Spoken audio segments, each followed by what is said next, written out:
Hello dear student, I am Soni Chaudhary from PP Savani School. Today I am going to start accountancy and chapter number 1, accounting and its terminology.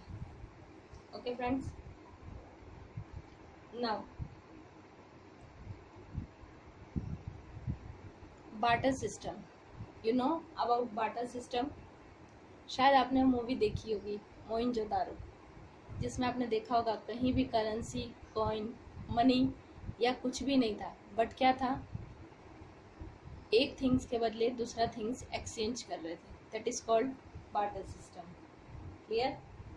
Now accounting, a process of recording of receipt and payment as well as income and expenditure. That is called accountancy. Okay, जितना भी business को income हो रहा है और जितना भी expense कर रही है, इट मीन्स पेमेंट कर रही है, और वो डेटा जो हैंडल किया जाता है, रिटर्न किया जाता है, that is called accounting. Let's start. See general meaning. General meaning, a method or system which is maintained to keep accounts is called accounting. It is also termed as bookkeeping. bookkeeping, I think ये word आप सब जानते होंगे. Routine में आपने घर में भी देखा होगा कि आपकी मम्मी पूरे मंथ का रिकॉर्ड मेंटेन करती है, कितना एक्सपेंस हुआ, कितना इनकम हुआ. That is called book keeping. But book keeping से आगे का एक स्टेप है जिसको क्लासीफाई किया जाता है, अलग अलग लिख के नोट डाउन किया जाता है. That is called accounting. Now definition of accounting by AICPA, it means American Institute of Certified Public Accounts. Accounting is an art of recording, classifying and summarizing in a significant manner and in term of money, transactions and event which are in part at least of a financial characters and interpreting the result thereof. It means accounting एक art है, okay, जिसमें सबसे पहले हम record करते हैं, जिसका नाम हमने बुक कीपिंग दिया. फर्स्ट ऑफ हम रिकॉर्ड करते हैं, देन क्लासीफाई. इट मीन्स ये परचेज है या सेल है, वैसे उसको क्लासीफाई करते हैं. देन समराइजिंग, उसके अकॉर्डिंग हम समराइज करते हैं कि हमने परचेज किया और सेल किया, तो उसके अकॉर्डिंग हमें लॉस हुआ कि प्रॉफिट हुआ, तो जो हम रिजल्ट निकालते हैं that is called summarising in a significant manner and it term of money, वो मनी के टर्म में होना चाहिए, ओके, जिसकी इकोनॉमिकल वैल्यू होनी चाहिए, और उस इकोनॉमिक वैल्यू के कारण जो प्रॉफिट या लॉस होता है, जिसे इवेंट भी कहते हैं. Next meaning, by ASC, American standard council. It is a service activity.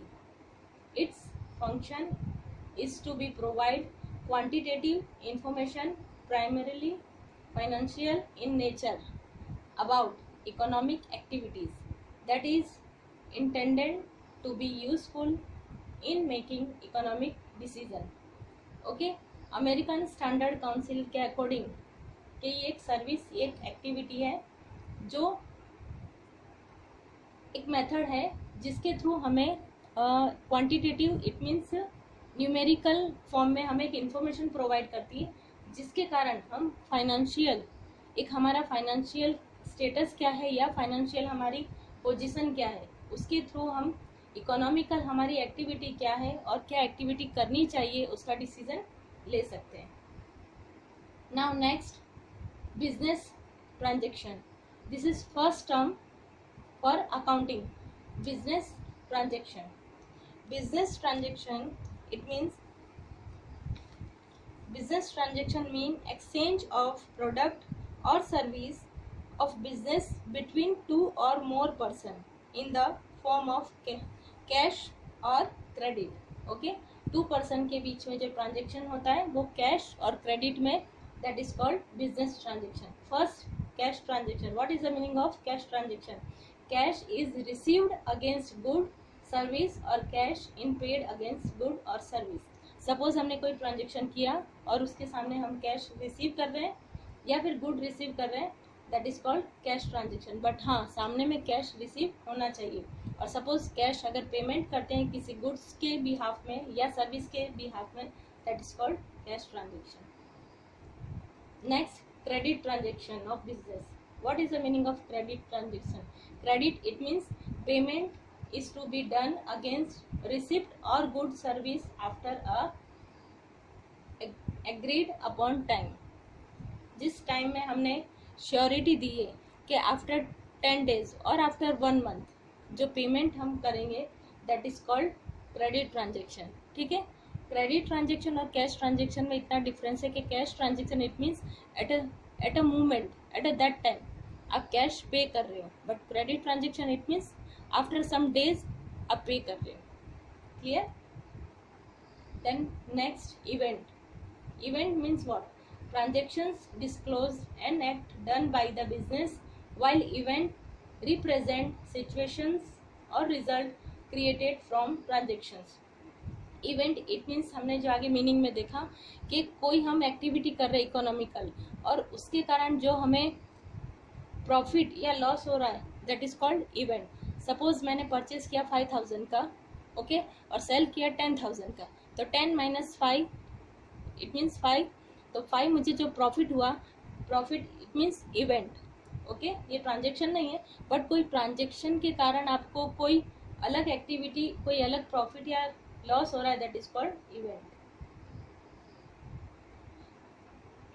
Second term, capital. Capital means what?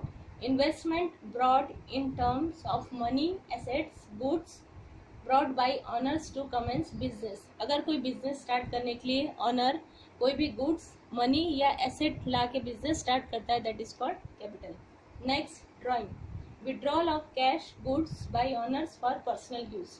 अगर कोई फर्म है जिसमें 4 पार्टनर है, उसमें से एक पार्टनर अपने पर्सनल यूज के लिए अगर बिजनेस में से पैसे विड्रॉ करता है, दैट इज कॉल्ड ड्रॉइंग। अगर बिजनेस पर्पज के लिए विड्रॉ करता है तो वो आपका ड्रॉइंग नहीं है। Okay, next, liability.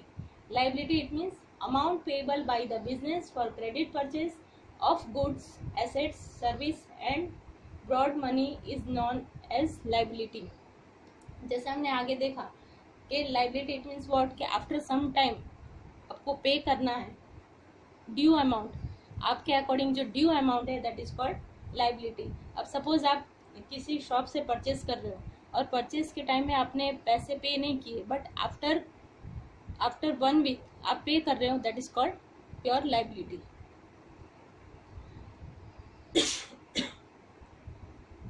Next term, asset. Asset means what?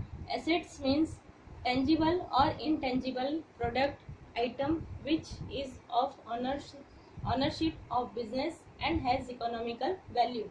Asset it means tangible. Tangible it means like furniture, building, etc. And intangible it means like goodwill, patent, जो आप देख नहीं सकते, okay, but उसकी मार्केट में value है, that is called intangible assets. Next, expense. Expense it means amount spent and the benefit of which is available to firm in the respective accounting year in an expense. It means suppose आपने कोई benefit अपने लिया है, suppose आपके वहाँ कोई worker है या एम्प्लॉई है, ठीक है, वर्क कर रहा है, आपको क्या बेनिफिट हो दे रहा है? सर्विस प्रोवाइड कर रहा है, और उस सर्विस के अगेंस्ट आप क्या पे कर रहे हो? पैसे पे कर रहे हो, ओके, सैलरी दे रहे हो, तो salary it means your expense. Next, purchase. Purchase it means any goods service brought into the firm against cash credit terms for the business is termed as purchase. Purchase it means business के purpose के लिए, suppose आप कोई goods purchase कर रहे हैं या service purchase कर रहे हैं, that is called purchase. Okay, हाँ, अगर आप कोई फर्नीचर या एसेट परचेज कर रहे हो, that is not your purchase, that is your asset. So goods या सर्विस आप परचेज कर रहे हो, that is called purchase. Sales, income generated by providing of goods service against cash credit is termed as sales. जैसे purchase हमने देखा कि purchase it means कोई गुड्स हम परचेज कर रहे हैं फॉर बिजनेस, और सेल्स जैसे आपने देखा आगे कि परचेज इट मीन्स बिजनेस जिस चीज़ का बिजनेस कर रहा है। सपोज कोई प्रोड्यूसर है, वो प्रोडक्ट कर रहा है ट्यूब का, ओके, तो वो ट्यूब अगर परचेज कर रहा है या ट्यूब मैन्युफैक्चरिंग कर रहा है, दैट इज उससे रिलेटेड जो भी रॉ मटेरियल परचेज कर रहा है दैट इज परचेज। बट अगर कोई फर्नीचर, कोई चेयर, कोई टेबल अगर परचेज कर रहा है तो वो उसके लिए परचेज नहीं होगा। क्लियर? बिजनेस जिस चीज़ का आपका हो और वही अगर आप परचेज कर रहे हो that is your purchase. Otherwise asset or service. Same year sales, income generate by providing of goods service against cash credit in term as sales. Same जैसे परचेज, आप सपोज रॉ मटेरियल परचेज कर रहे हैं, then आपने tube manufacture किया और tube आपने अगर होलसेलर को दिया, ओके, आपने सेल किया, that is your sale. But अगर आपने फर्नीचर आपने जो परचेज किया था वो अगर रीसेल कर रहे हो तो वो आपका सेल्स नहीं हुआ, ओके, वो आपने एसेट सेल किया। Debtors, when goods service are providing to customers on credit terms and customer becomes the debtors of the firm sells, okay, goods service are provided to customer, it means customer को हम provide कर रहे हैं, sell कर रहे हैं, ठीक है। तो जिस पर्सन को सेल कर रहे हैं that is our debtors, it means उनसे हमें पैसा लेना है फ्यूचर में। Same creditors, when goods service are received from suppliers on credit terms then the suppliers is considered as a creditors of the business।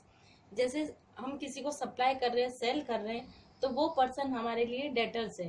But अगर हम purchase किसी से कर रहे हैं तो वो हमारे लिए क्या है? क्रेडिटर्स। इट मीन्स वो पर्सन के लिए हमारे पास लाइबिलिटी है, हमें पैसे पे करने हैं। सिंपल इतना वर्ड याद रखना कि सेल अगर कर रहे हैं तो सामने वाला पर्सन डेटर्स, और अगर परचेज कर रहे हैं तो सामने वाला पर्सन क्रेडिटर। परचेज करने से लाइबिलिटी बढ़ती है और सेल करने से डेटर्स बढ़ते हैं। इट मीन्स हमारा एसेट क्रिएट होता है। Next, profit. After deduction of regular payment from regular receipt of the year the remaining surplus is known as profit. Okay, जितना हमने पेमेंट किया उसके सामने जितना हमने रिसीव्ड किया, जो अमाउंट रिसीव किया, तो रिसीव्ड माइनस पेमेंट, तो जो सरप्लस हमारे पास अमाउंट है that is called profit.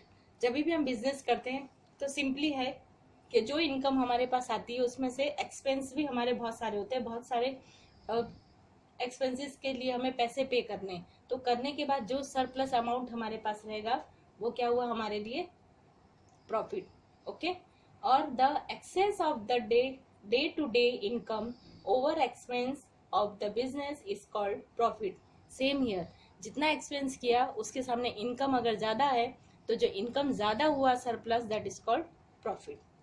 Okay friends, I think आपको सारे टर्म्स समझ में आ गया होगा, ठीक है, एकदम इजी और रेगुलर। आप डेली वे में ये सारी एक्टिविटी आप करते हो, सारे ट्रांजेक्शंस करते हो, बट इस टर्म में इसका नेम है वो आपको पता नहीं था। ओके फ्रेंड्स, अगर आपको पसंद आया तो प्लीज़ सब्सक्राइब करना और लाइक करना।